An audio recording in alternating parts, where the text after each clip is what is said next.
And if you don't mind, we'll start by muting, everybody just for the first few minutes for the guided meditation, and then you're welcome to unmute yourself, and we can explore whatever questions, whatever you feel like exploring.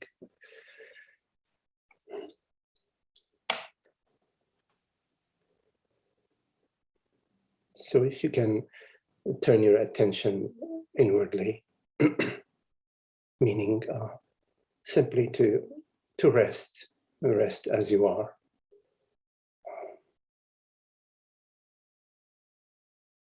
Nothing that you need to do for now, just for the duration of this meeting, to sort of simply be.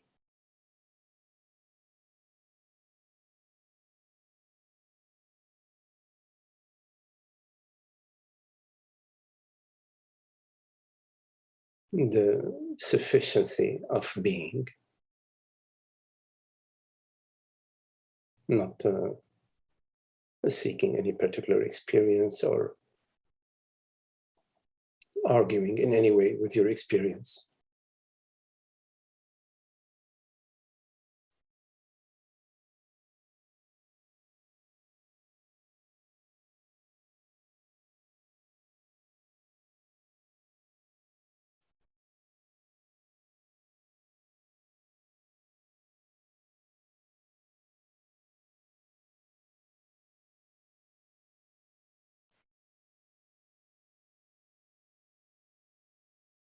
The joy of being, the peace of being,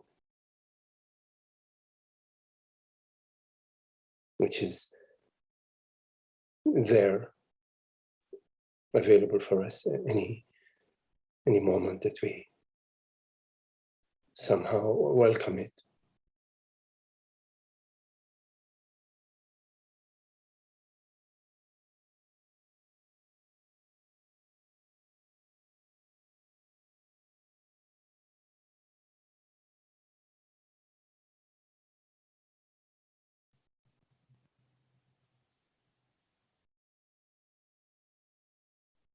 Allowing things to be as they are.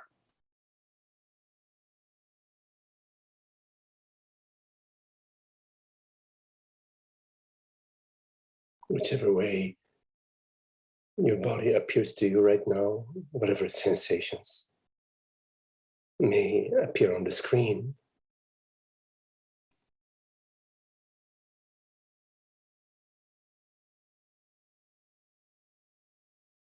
Images, thoughts. No problem. Simply appearances.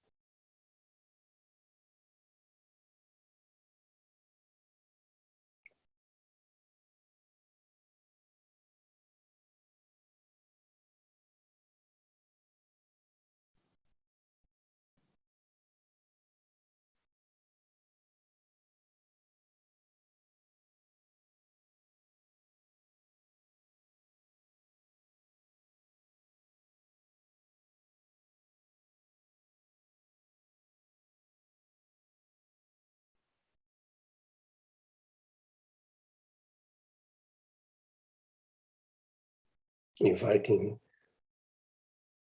the mind to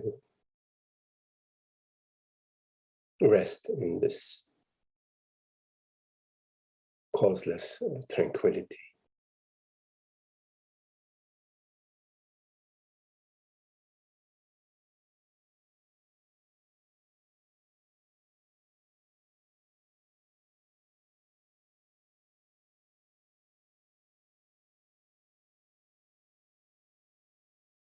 In this moment, we don't need to be anybody in particular. We don't need to define ourselves or each other in any way, do we?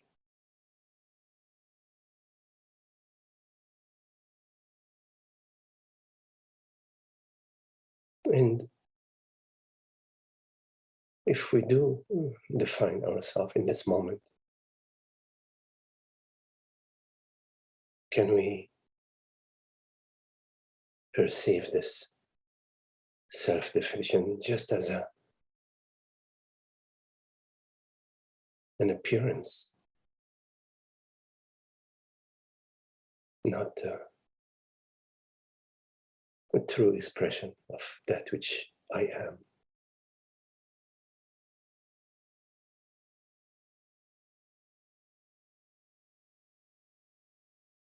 So there is no holding on.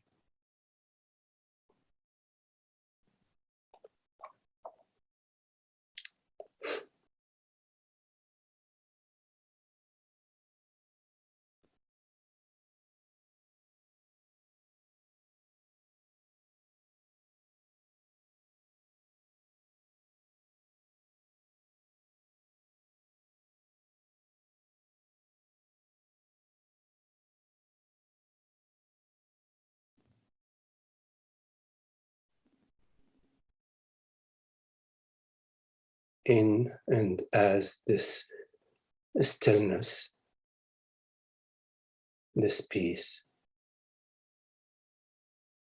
there is no separation.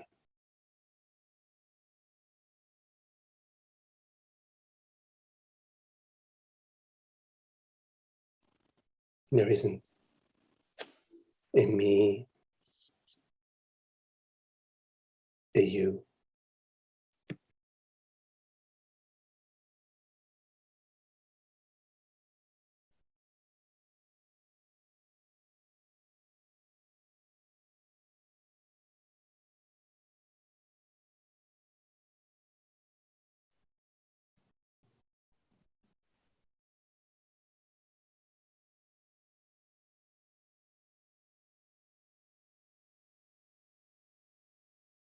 There are no words that can truly express beingness.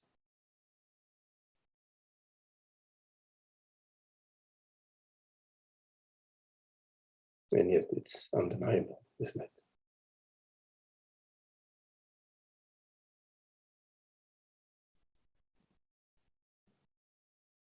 Not I am somebody, I am this person, I'm a man, a woman.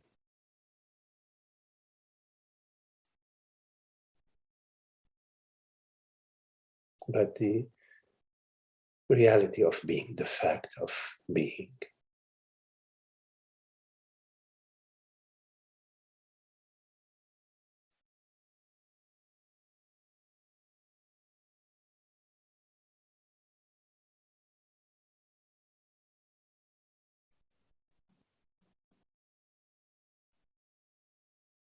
So effortless.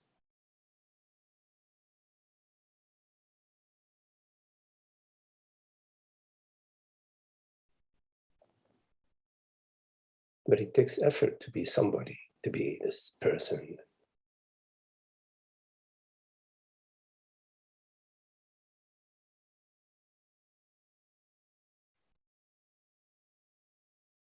The good, the bad, the separate me. It takes effort. While the effortlessness of being is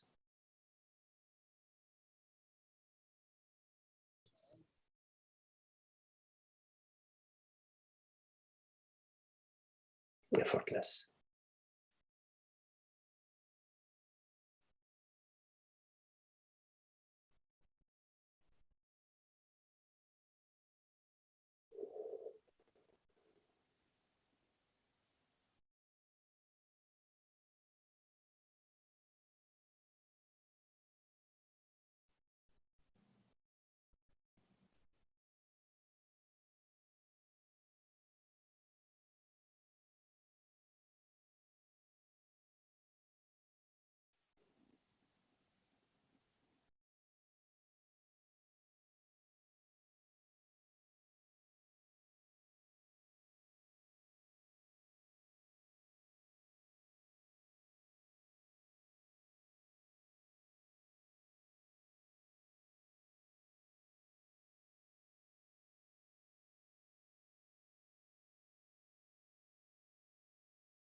Okay. If you have any questions, anything that you would like to explore, please make sure to unmute yourself. To any questions.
Hello, Magdi.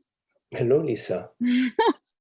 I'm sorry, I had to come outside because I have no privacy in the house. Oh, okay. I don't really know how to phrase this, but when the separate self, my person, is having a reaction to something, what I understand from just kind of allowing and welcoming whatever it is to be there.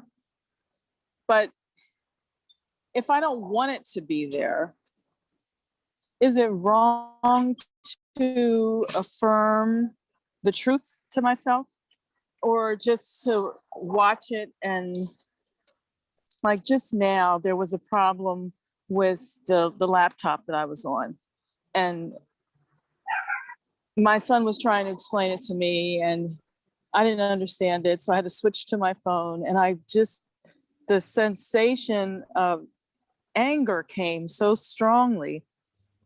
And so I came outside, and then I remembered one of Rupert's talks about the screen, like in other words, like the metaphor is sort of like an auditorium, and consciousness is in the back row watching the person in the middle, the separate self or whatever, and then there's the screen.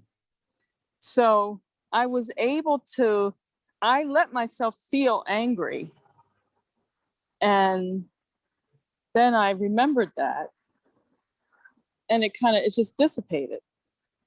So, I mean, that was the first time something like that happened, that it just quickly shifted. But if it doesn't, if you're having the experience of, I mean, I hate to use the word negative, positive, but something like anger, is it wrong to attempt to shift out of that? Or do you just let yourself experience it and let it move through? Right.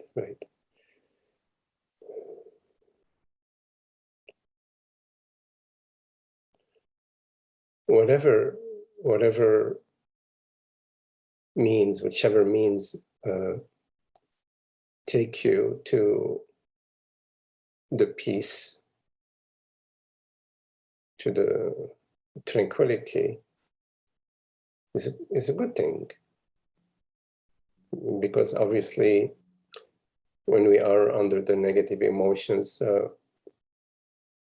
we feel we're not happy. We feel quite unhappy, and sometimes this unhappiness that we are feeling, we can't stand it, so we project it out, sometimes onto others, sometimes even onto our own body, whichever. But any recollection, any practice, any means, whichever way you call it, whatever takes you in the right direction, which is in the direction of peace and freedom, it's a good thing. Yeah, it's a good thing. Now, of course, when an emotion is on board, it's already on board. It's on board as a mind impression, meaning as a sensation, as an avalanche of thinking, maybe an avalanche of sensations. Sometimes it feels like that. And initially, it seems that I'm sort of stuck in that, that is like sort of a whirlpool, you're like sort of spinning in the whirlpool. That's, often the initial impressions where we come from, but in time, via our understanding, via our contemplations, the main understanding is that I am nothing which is perceived. I am not the emotion. I am not defined by that which I perceive. That's a very important understanding.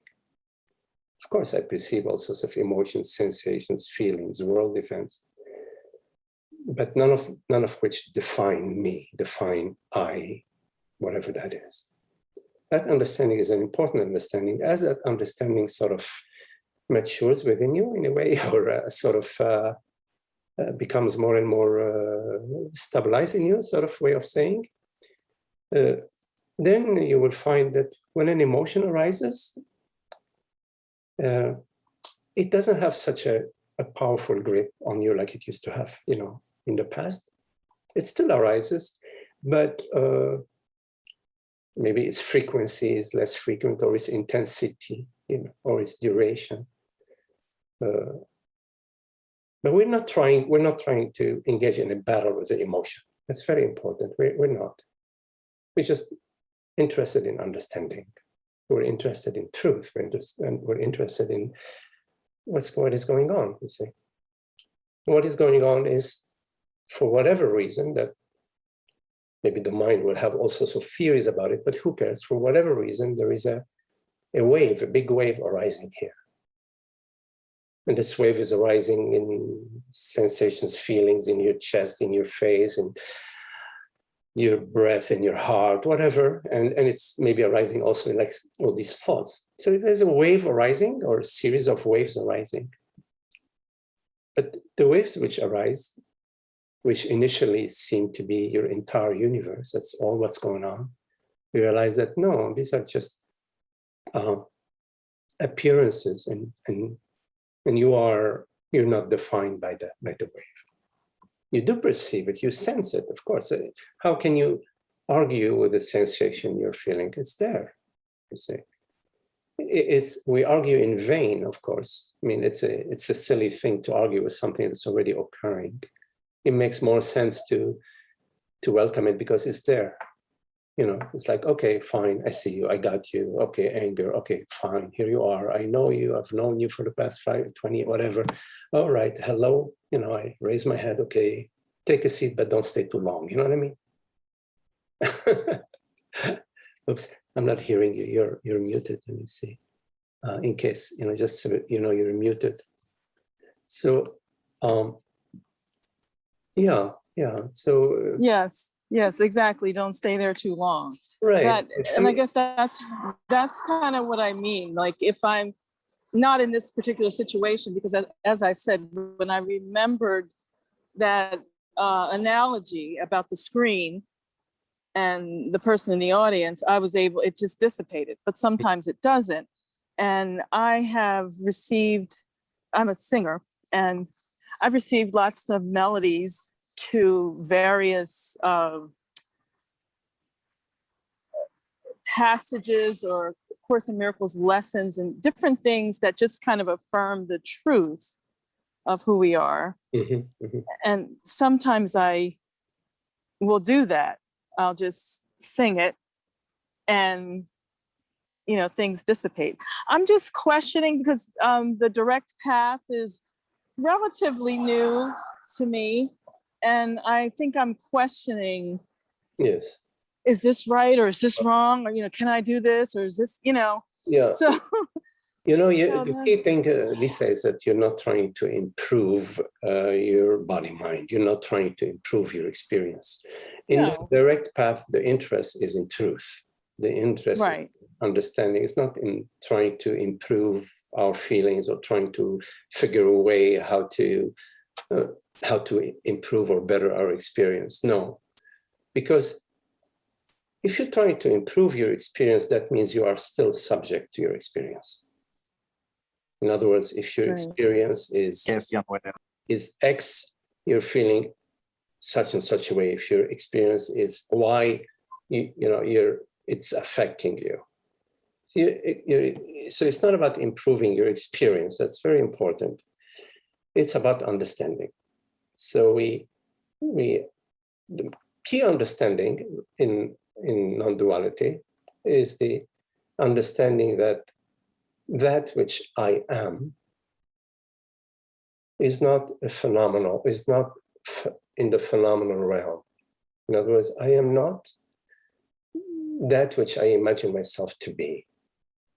Whatever appears to me, whatever thoughts, sensations, feelings, whatever appears to me, they appear to that which I am, but I am not something which is appearing.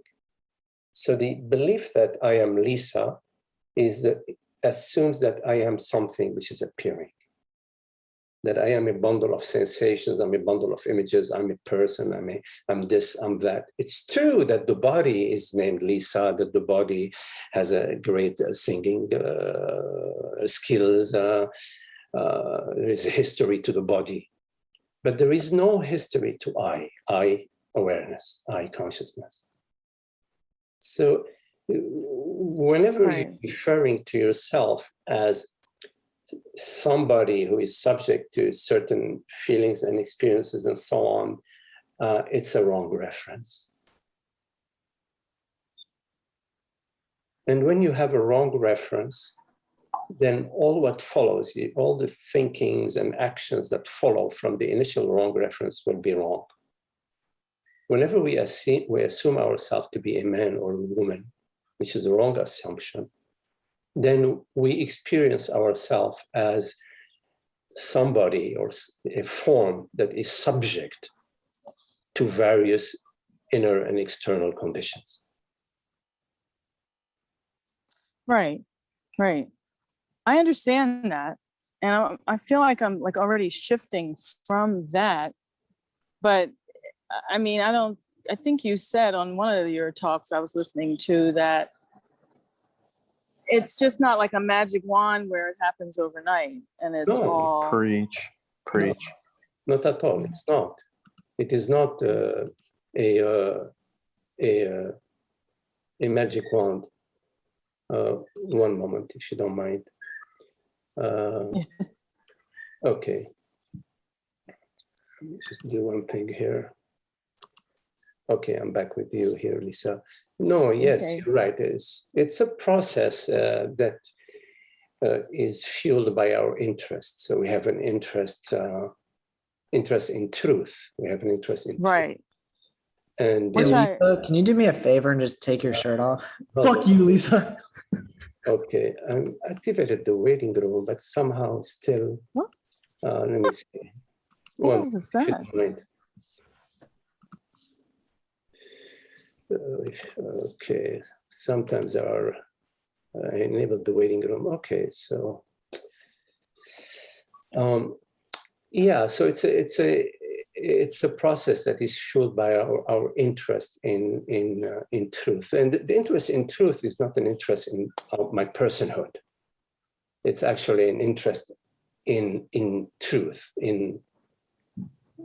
So it goes way beyond my interest in my life or my story. You follow what I mean?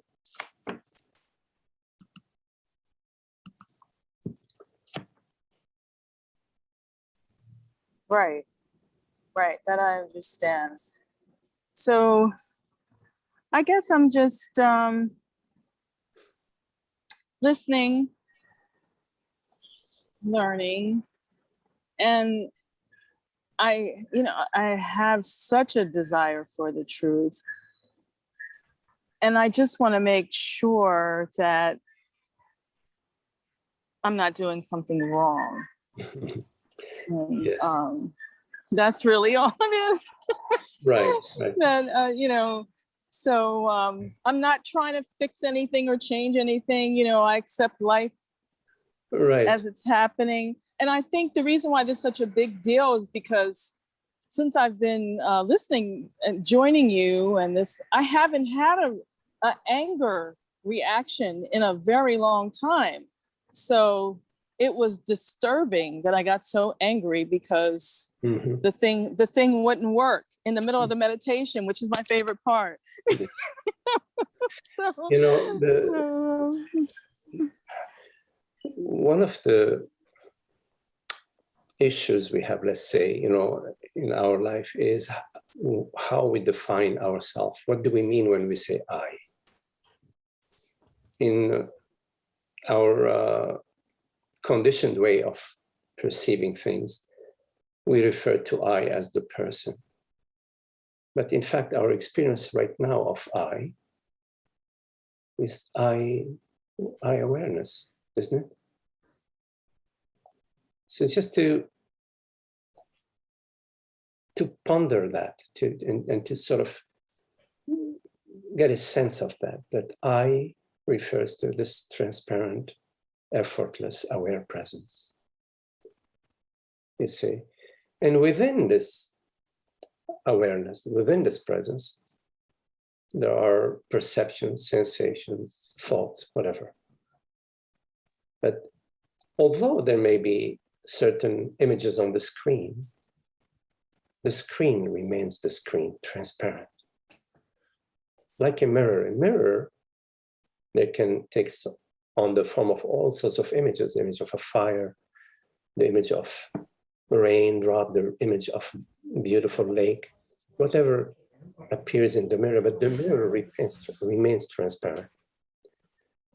And at the experiential level, to notice experientially what I refers to, because right now you have an experience of I. It's not just like this words you utter.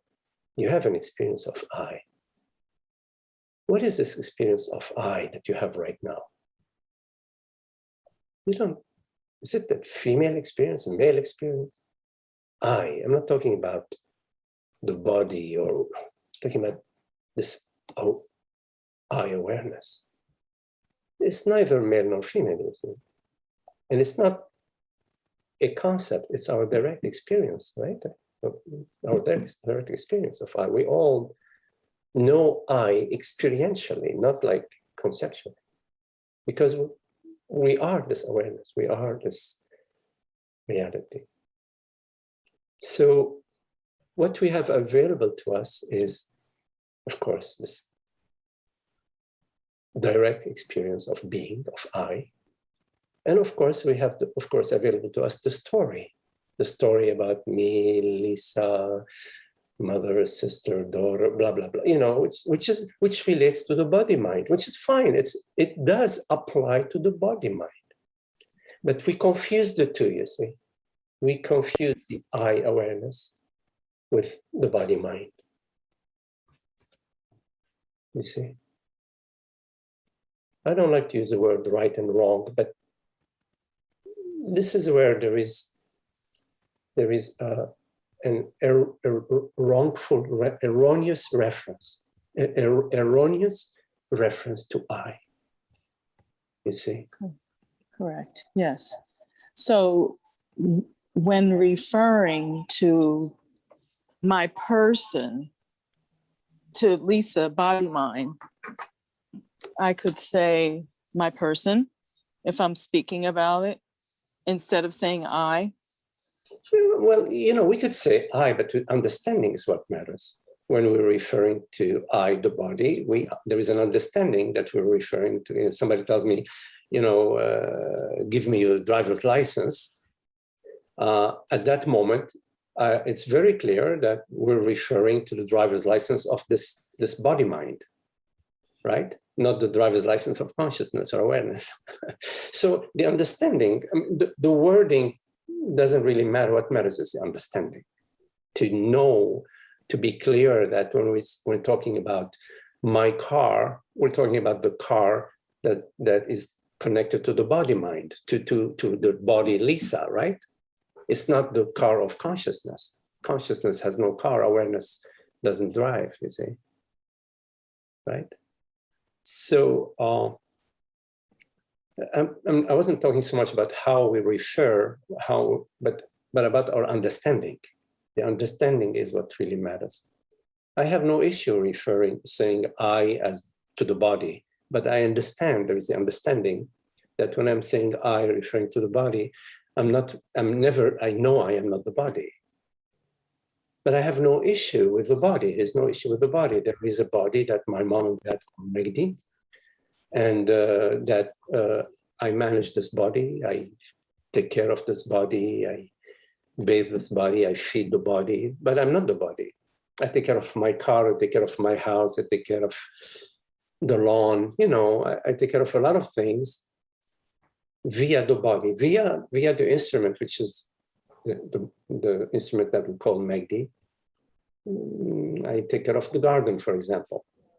But it's not the body who's taking care of the garden. It's via the body mind.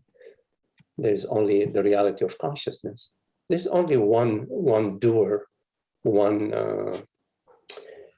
one doer, one will. There is one will, one reality.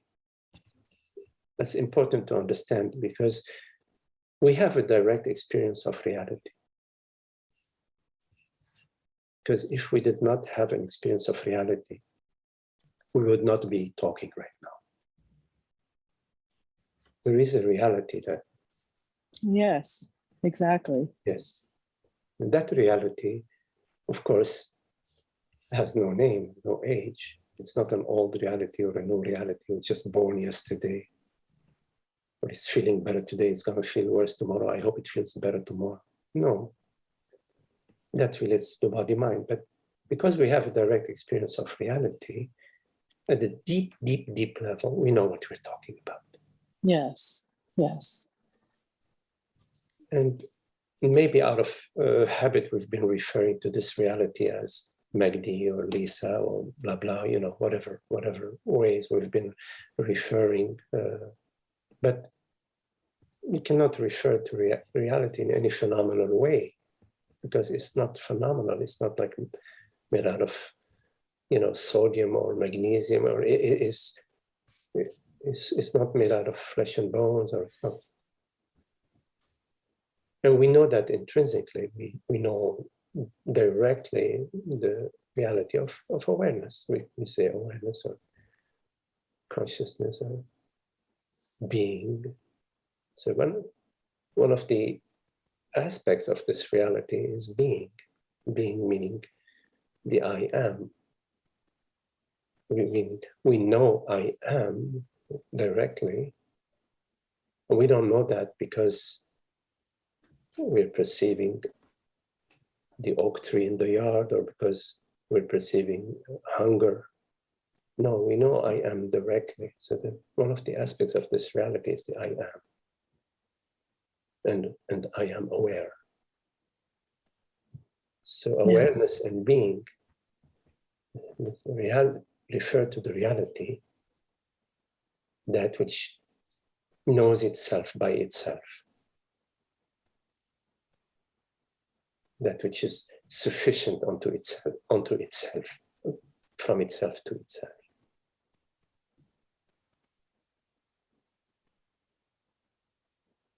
So that our meditation, our contemplation, our inquiry, let's say, is about the reality. Yes. So the reality, because it's one, it's not made out of like a puzzle. It's not made out of different pieces of puzzle. It's not made out of different elements, or it doesn't have any limitation to it, because what would limit reality? So given that there are no limitations that can be imposed upon reality, so it can neither be this or that, and yet whatever this or that is refers to that reality. Although it's neither this or that, there is no this or that without that reality, without reality. So whenever we're referring to I, we're referring to direct experience. If we're referring to I as an image, that's not the I, that's an image. Whatever image it is, traumatized child or a great child, or whatever the image is, it's an image. Right? So whenever we're referring to an image, it's an image. There's no problem with referring to images. But not to confuse ourselves with the image, not to confuse, not to mistake ourselves to be an image or a set of images or a set of feelings, you see. So we're not battling with anger. We're not battling with anger because the field is open, meaning reality is open. Isn't like a big wall here, you know, on that side of reality, and it's no walls on that side. It's not like that. There are no walls. So what is battling with what? What is arguing with what within reality? Nothing. So whatever argumentation there is must be illusory, must be just a dance within the whole. Right. Like the current, like a current within the ocean. The current within the ocean neither diminishes nor augments the ocean. The ocean is unperturbed, undisturbed by a current within it, right? Unperturbed. So whatever is arising, there's no battle, nothing actually battling with whatever is arising.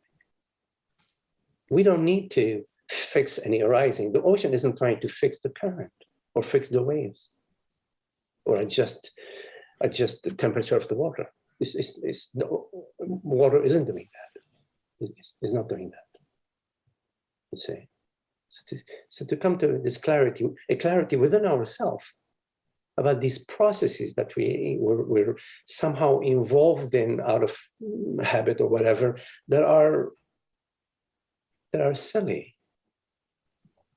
Because we're battling the current, we're battling the waves, we're battling ourselves, but it's only one, there's one reality. And so there are no camps, no opposed camps. We have to overcome that to get to that state, you know, to get to the state of that state, you see. The main issue we have is believing that there are states, that there's a better state, you see. But whenever you're referring to a better state, you're referring to memory. Mm-hmm. You're referring to memory. You're not referring to your experience. Your experience right now is beyond any state. Because in being in presence, it's just reality. There are no states. Right. Right. So just let it be. Whatever. Well, how do you refer to yourself at that moment?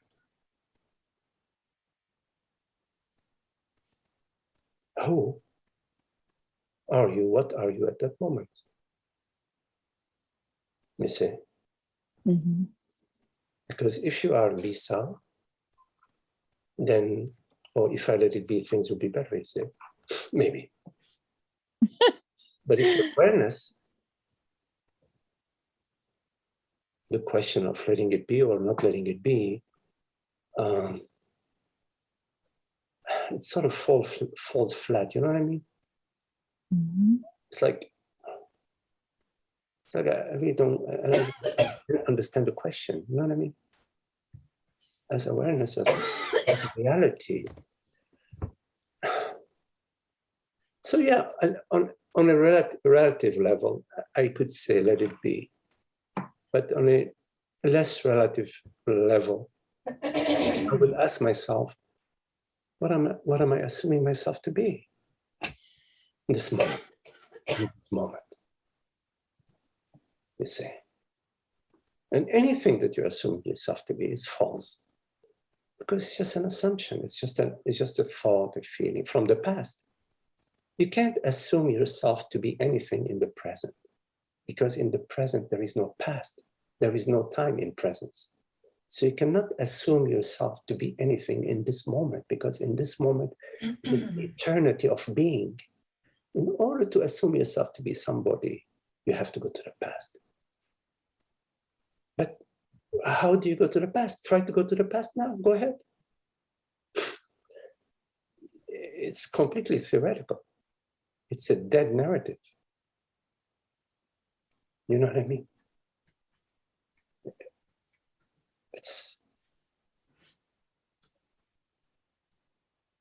It's a makyo, they say in Japanese, a makyo, it's a mind illusion. So be interested in what you're assuming yourself to be, and ask yourself if indeed you are that which you assume yourself to be, or are you the reality of being? Are you the image on the screen, or the screen in this metaphor?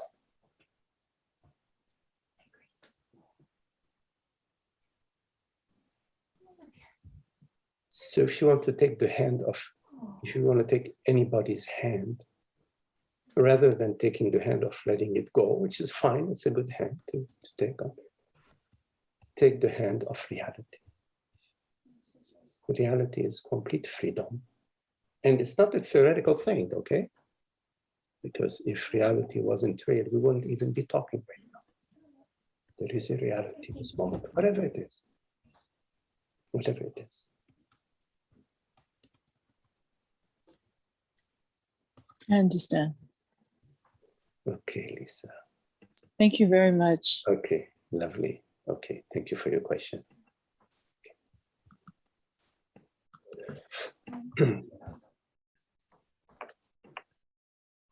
Any question or any sharing, anybody?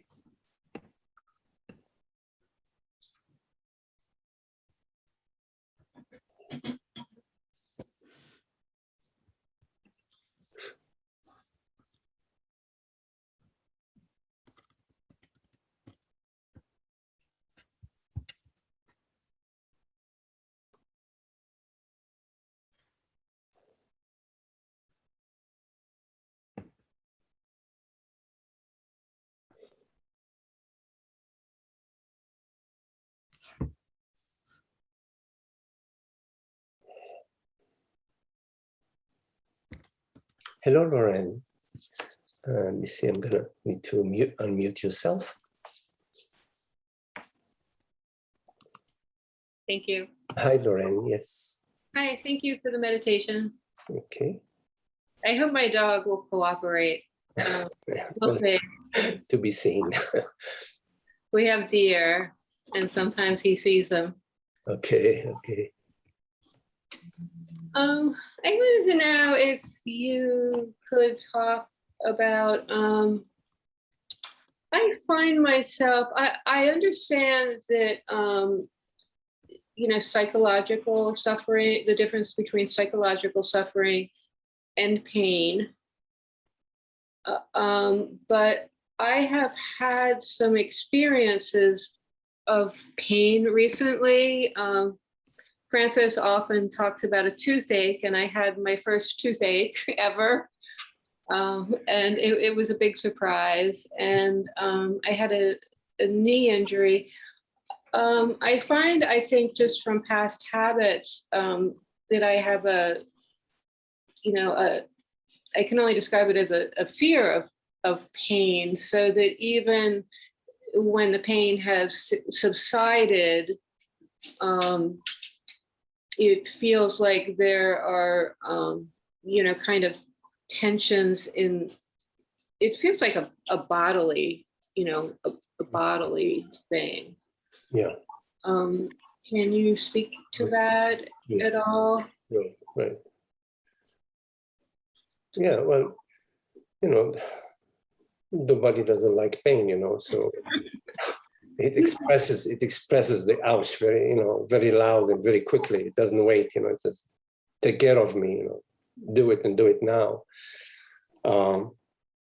So yeah, to have some sort of memory about pain, and that it's intelligent.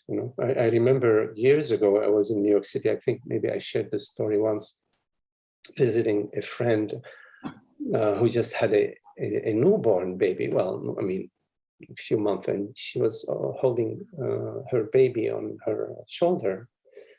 And in New York City, in the older New York City, the radiators used to be those cast iron radiators, with steam in them, and they used to have a pipe, like it's probably a 3-inch pipe that's sort of exposed. It's exposed pipe running from floor to floor between the different apartments, And these pipes are very, very hot. They're really hot in the winter.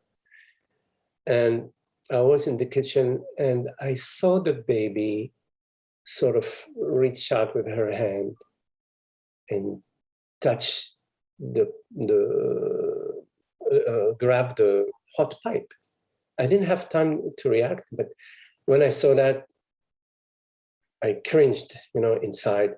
And the baby is sort of held onto the pipe, like as if it was normal.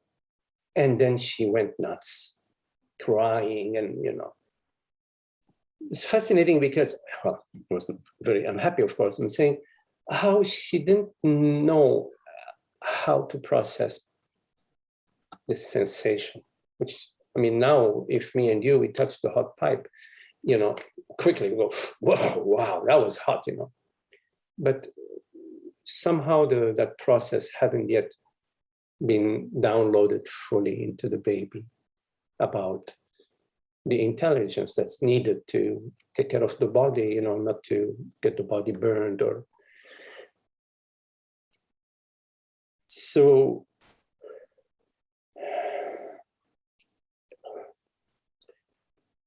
there is a traumatic aspect to pain. Like, I am sure that this baby somehow, because she kept her hand for so long on that pipe, that there is a body memory Right.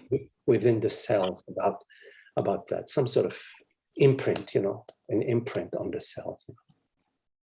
So we have maybe a catalog of various imprints about pain.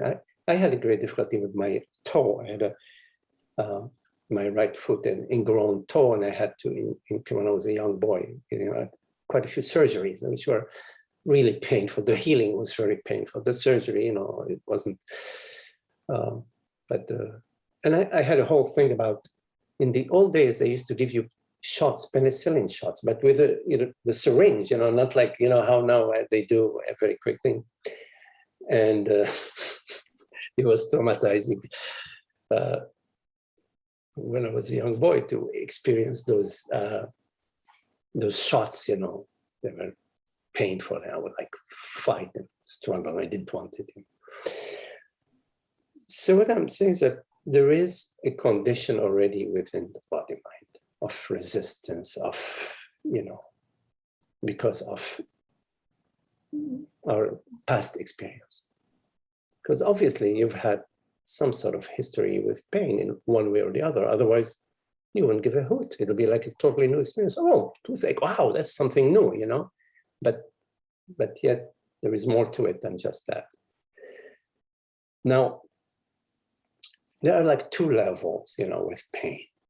There is the quote unquote physiological level, where sort of the body is ringing a bell, internally, ringing a bell. And it's very smart intelligence. That's where we can take care of the toothache, or we can take care of the cut, or whatever it is that we can take care of. And there is another dimension to pain, which is the shadow pain, which is the me. Maybe it's sort of a me structure somehow, maybe a shadow, a me impression that is sort of blocking itself from many things, including pain. See? And that's the psychological aspect of pain. Now, this me impression, we all have that vis-a-vis many things, including pain. So in our contemplation, in our inquiry, because we do look into what is this me? What is it? What is this inner resistance? What is it? This inner sense of protection beyond the body's intelligence? What is that other aspect that is trying to protect what? Trying to protect who from what?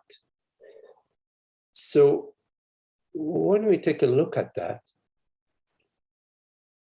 we realize that there are a lot of layers of thoughts and memories and interpretations and narratives. It's La La Land in a way. It's an inner La La Land. So the sense of separation is an inner La La Land, And we also get to understand that my reality is not a material reality. That in this moment, there is a reality, and this reality you cannot burn it. You cannot make it bleed. You cannot cut it. And it's undeniable. We know deep down within that yes, there is a body-mind with its own intelligence, and there is a reality. The reality of the body-mind, the reality of thoughts, the reality of the world, which we refer to as I.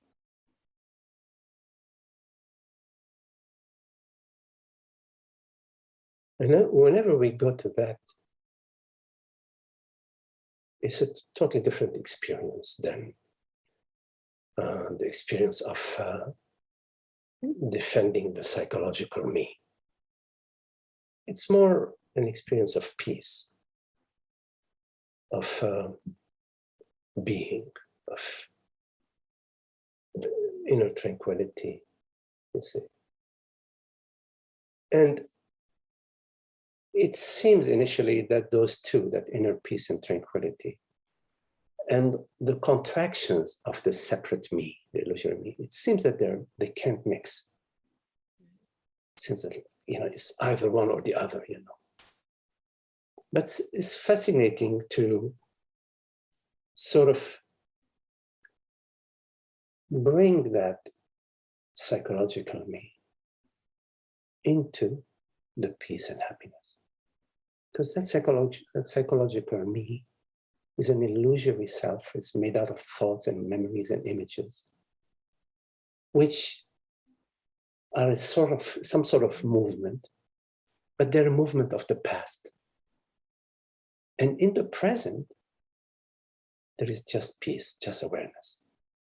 So it's interesting to bring this movement of the past into the present, and to see that in the present, this entire psychological movement of me comes to the peace. Comes to the peace. So there is let's say like a higher order. There is the order of reality, which is the high order. And there is the movement of the past, the movement of thoughts and sensations and memories and self-definition, blah, blah. One order, which is the order of the reality of being, is our direct experience. The other realm is the realm of memory, which we bring onto the scene. We bring onto the scene, believing that it serves a certain purpose. But what purpose does past psychological stuff serve? Whatever we need to understand, whatever we need to learn, we learn it in the moment. Directly in this moment, we learn. And once there is a learning, the learning has taken place. This does not mean it's the end of the learning. There may be renewed learning and more learning, but it always occurs in the presence, in being, in now, in the eternity of awareness. We don't learn in the past. Our learning is always now. Our experience is always now. So in terms of the pain, physical pain, there are so many ways to deal with it in today's medical drug availability. We do our best with that. We trust the medical field. We do our best with that.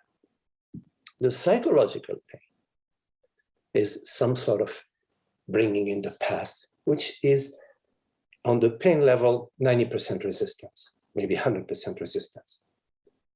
And are you saying that psychological resistance, can that reside kind of as a memory within the body? Yes. Because it sometimes feels like it's going on, the fear is going on despite the fact that I don't feel like I'm thinking about the past. Yes. Yes, right, exactly. It resides in the body, but whatever resides in the body, which, the storage bin, there is a way of working with it, like there is a sort of a relaxation and allowing.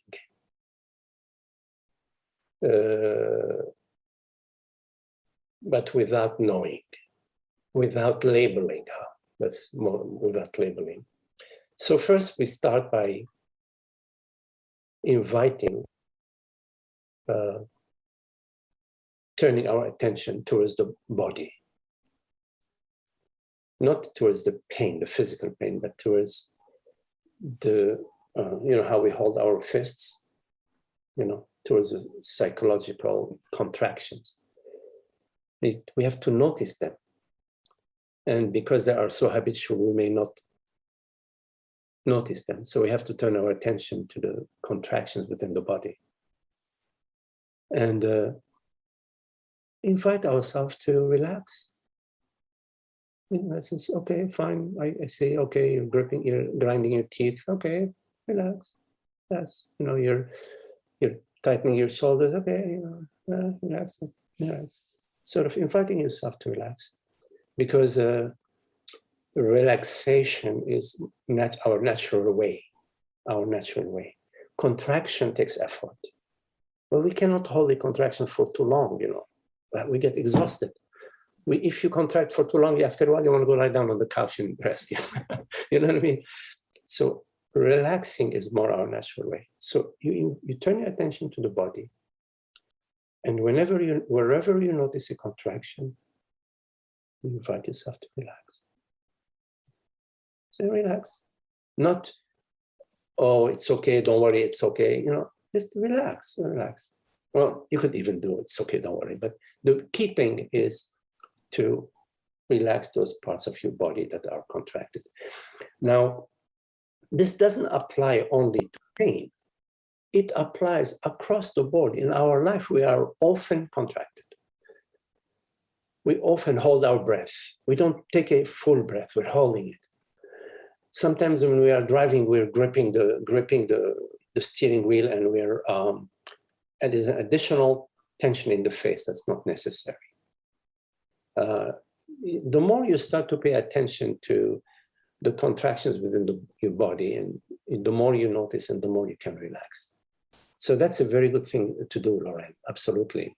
Absolutely. That's probably, if you can go along that path of relaxing the contractions in the body, that's probably more direct than any understanding. It's more direct because you're working with the somatic dimension of your experience. Thank you. Thank you. That was very helpful. Yeah, yeah. You know, it's interesting what has happened with me over time is that, like, I feel less and less pain. It's like I almost don't notice it. It's interesting. Because there is such a relaxation about it that, you know, it's, so I realized, oh, wow, a lot of the pain that I used to experience, even at the physical level, it had a psychological element to it.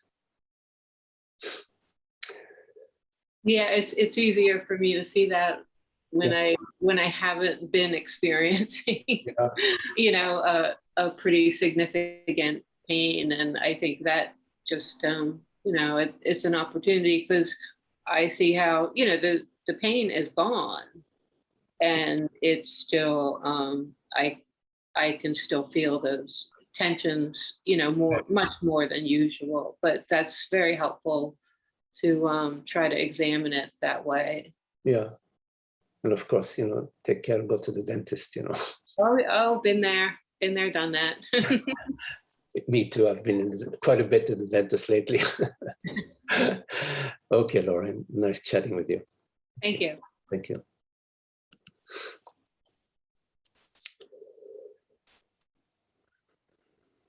Any questions?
Magdi, hi.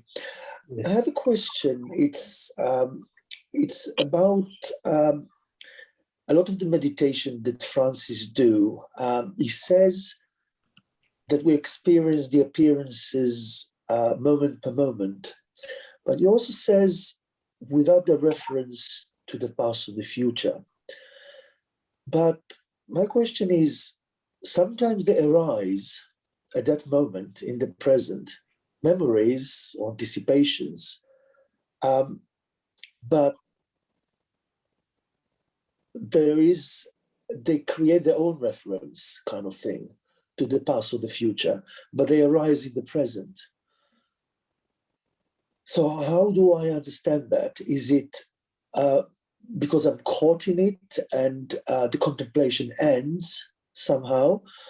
Or is it just that the image and the one that images it, the one that sees the image, are arising at the same time? And awareness is watching how I get caught in the memory or in anticipation. Mm-hmm. Or when is it just a pure movement of a memory that comes in the present and goes? But sometimes it kind of catches you and you glide into being a person again. Yeah. There's kind of like a subtle kind of moment when the moment to moment without reference stops and all of a sudden you're caught. And how do I actually come back from it? Sometimes I kind of wake from it and it's gone and I'm again in contemplation. So, and I don't feel I have a control on this process.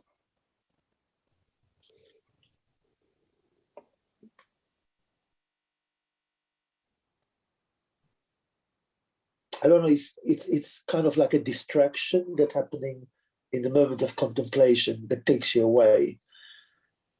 Mm-hmm. And sometimes the distraction is part of the appearance itself. Mm-hmm. It's kind of, I don't have quite the clarity around that. Mm-hmm. Now,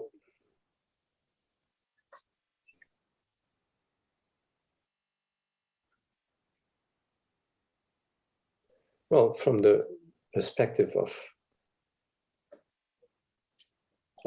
reality, there is no disturbance. There is no distraction, there is no anticipation.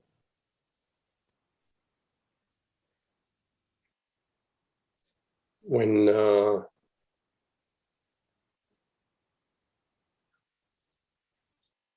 are no conditions, when there are no conditions, what's disturbing what? What's distracting? What's in the way? Now,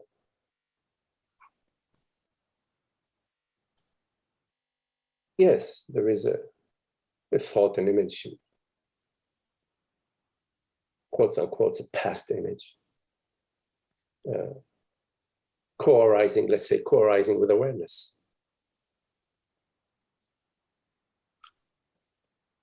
Yeah, there is right now hearing these words. There is this image right now. In a way, this image right now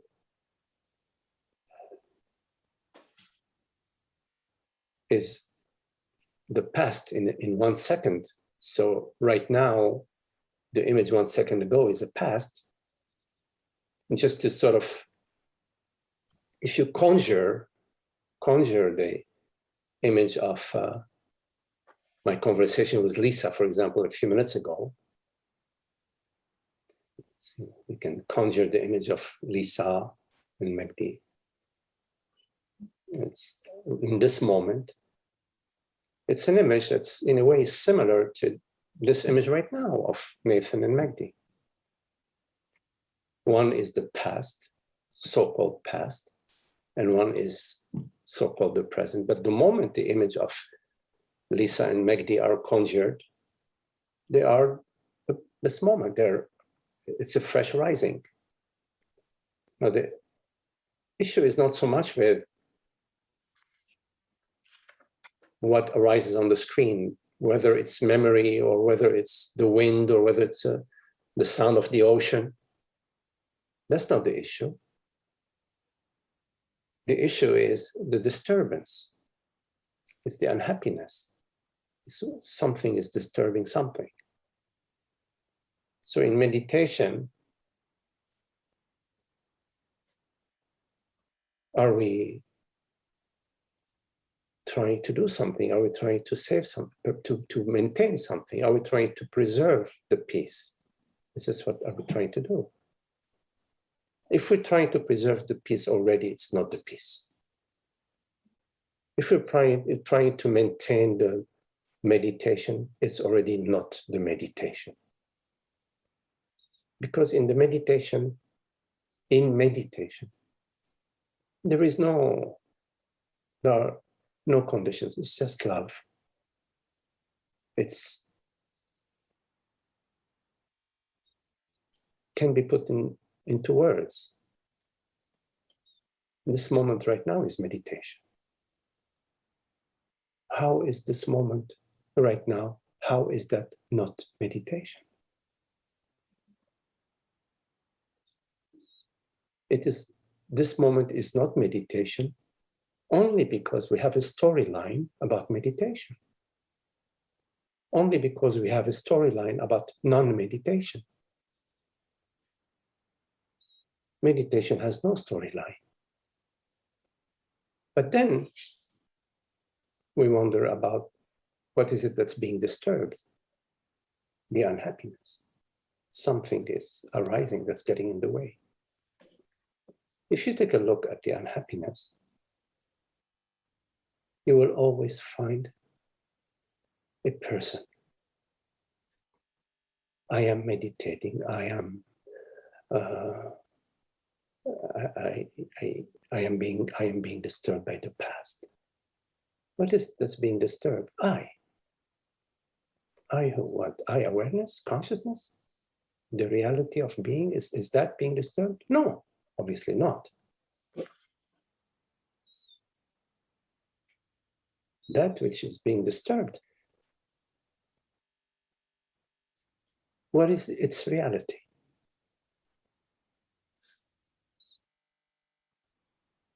The reality of that which is being disturbed must be the reality of this moment right now. And so this reality right now is the one reality, the reality of everything. And it's not being disturbed. It's undisturbable. Undisturbable.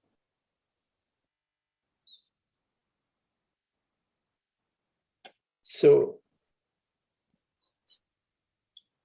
the past,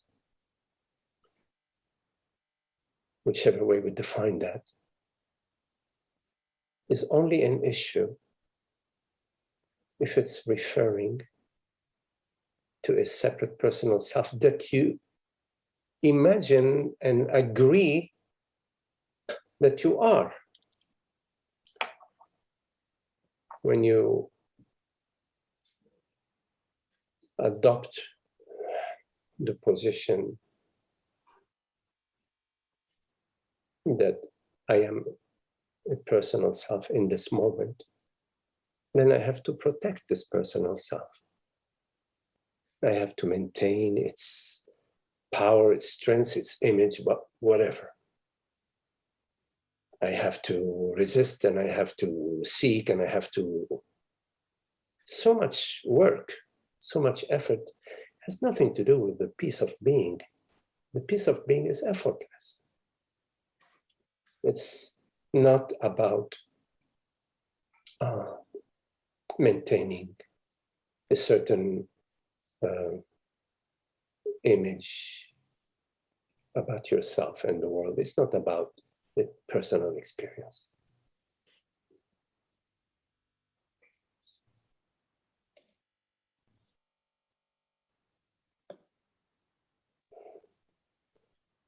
So in terms of the past is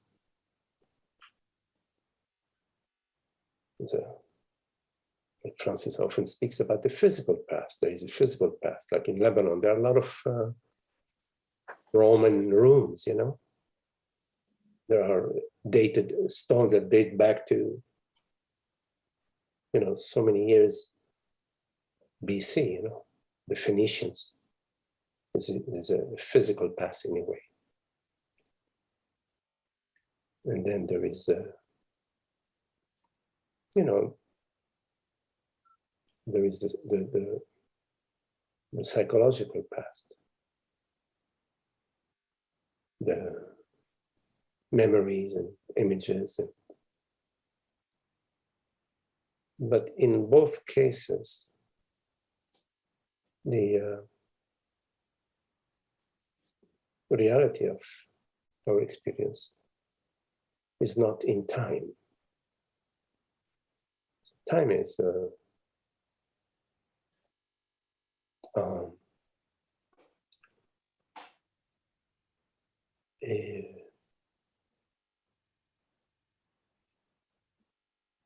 phenomenal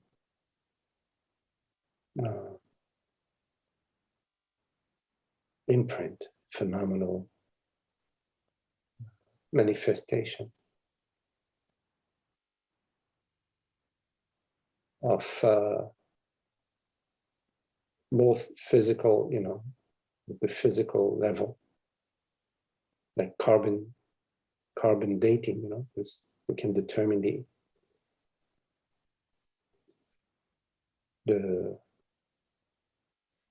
carbon date of various elements. That's in the realm of the observable. And we can also determine the inner history, the inner past, and of the mind, of our experiences. And they're both the time aspect of the physical time and the psychological time. They do not refer to ignorance. They do not refer to the belief that I am born, that I, consciousness, is born. It simply refers to one of the ways in which you can observe the phenomenal realm, which has its laws that govern it. But the main thing to understand, which is more like according to our understanding about non-duality, is that consciousness is not in time. That the reality is not in time. You are not in time. So that the past is not an issue once that is understood. But when you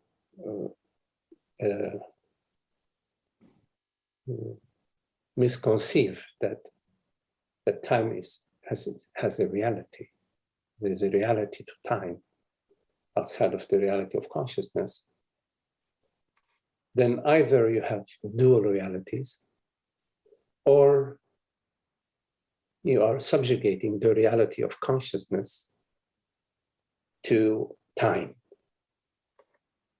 And then you are under the impression that everything exists in time. And you fail to perceive that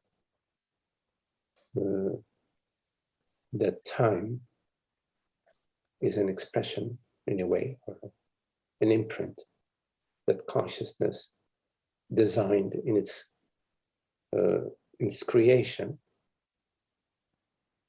which is the creation of the world and the creation of the mind.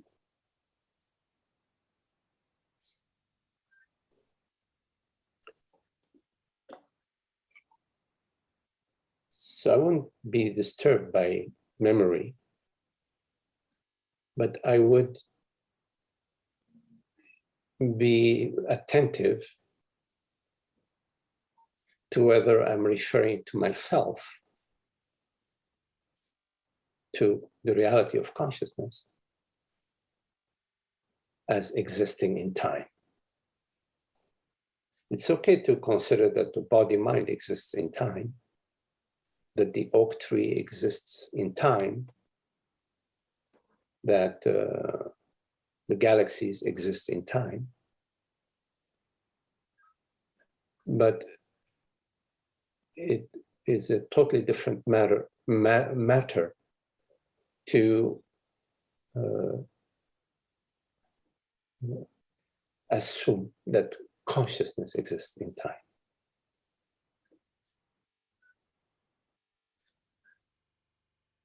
So there is no memory about consciousness. Memory always refers to the world, body, mind.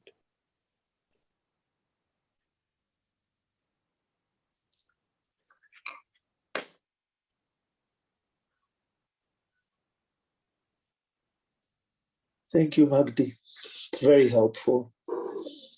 Okay, Nathan. Very helpful. And in terms of arising,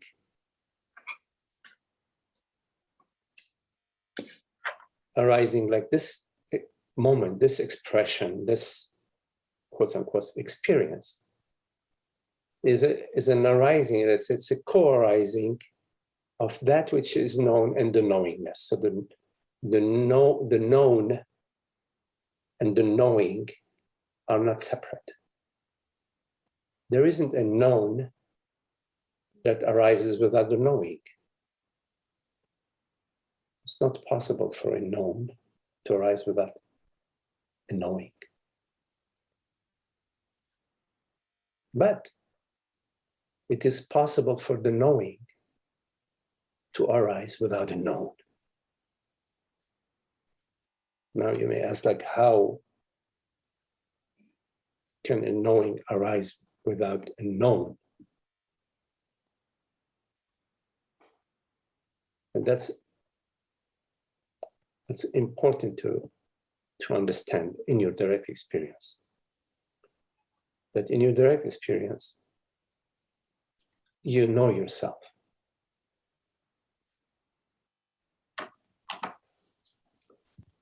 You know yourself. Just want to check something. Okay.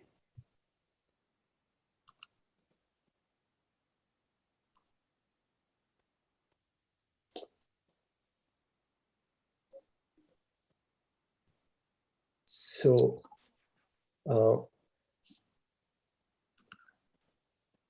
one moment, let me just adjust that. Okay.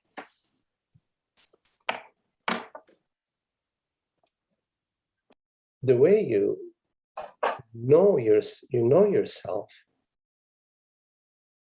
is a direct knowingness. You do not know yourself because of any perception. You do not know yourself because of memory. You know the body, or you know some narrative about the body because of memory, yes? But self-knowing does not require an object to be known. It is sufficient unto itself. I know myself as myself, from myself, via myself, to myself, from myself, without any reference to anything known. Now, there is this belief that it is either or. Either I know the world, body, mind. I perceive the world, body, mind.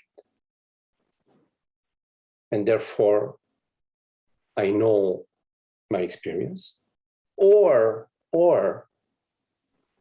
I know myself directly. There is that belief, but it's not true. It's not true. Because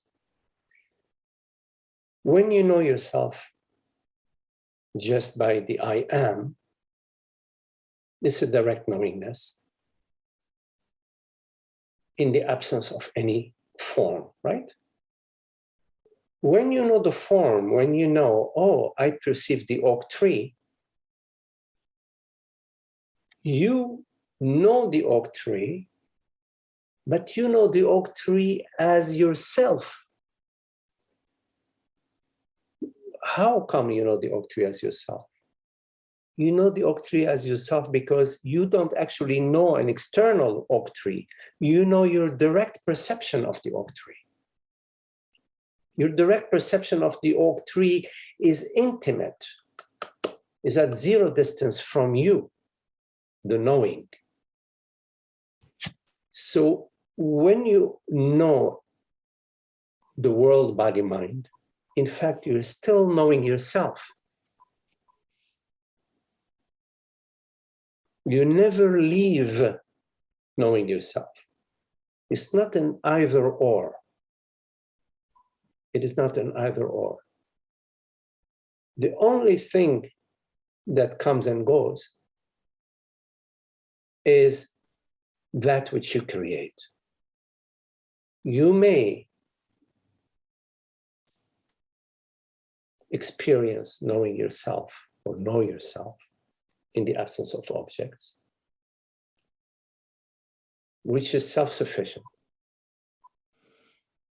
Or you may choose to also have this conversation. And in having this conversation, you still know yourself as this conversation. In other words, you never leave self-knowledge. How could you ever leave yourself, in fact? You cannot leave yourself.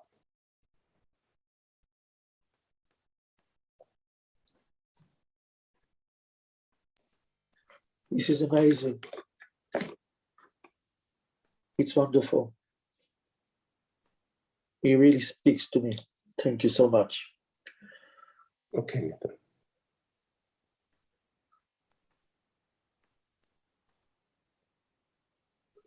You know, Francis often talks in terms of reality. He says there is one reality. Once we understand first that awareness is real, and we understand that there is one reality, it restores order. There is clarity that's possible if you really understand that, because there is no denying anything. Not denying anything. There is the world, there is the mind, there is the body, infinite bodies, but one reality.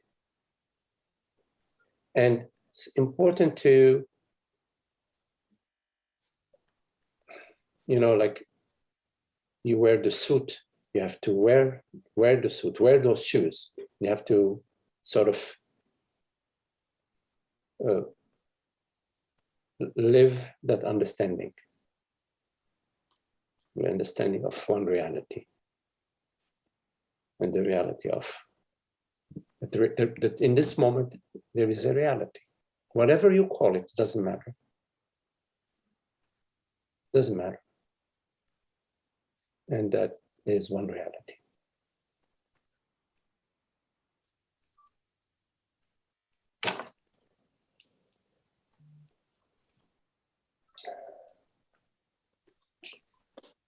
Okay, Nathan.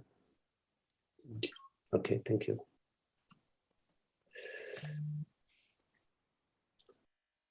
Any questions?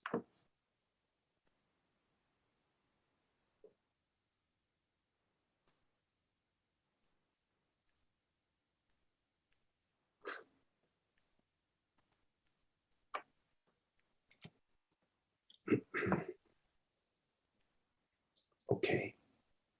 So if there are no more questions, I thank you all. Very lovely to be with you as usual. Thank you, Nathan. George, Lisa, Rachel. Hey, Patrick. John, Grace, hello, Grace. Holger, Lauren. Aha, here's the dog. Yes, beautiful. Hello, Frank, our driving friend. Shiva, salut Shiva. Hola, Jenny. ¿Cómo está, Jenny? Yes. Good, Magdi. Glad to come back again. Okay, Jenny. Yes. Hello, Kelly. Zoe. Desmond. Hello, Desmond. Doug. Hello, Doug. And Lucas. Thank you all. Lovely to be with you. Thank you. Thank you, Magdi. Thank you. Thank you, Magdi. Thank you, Magdi. Thank you. Thank you.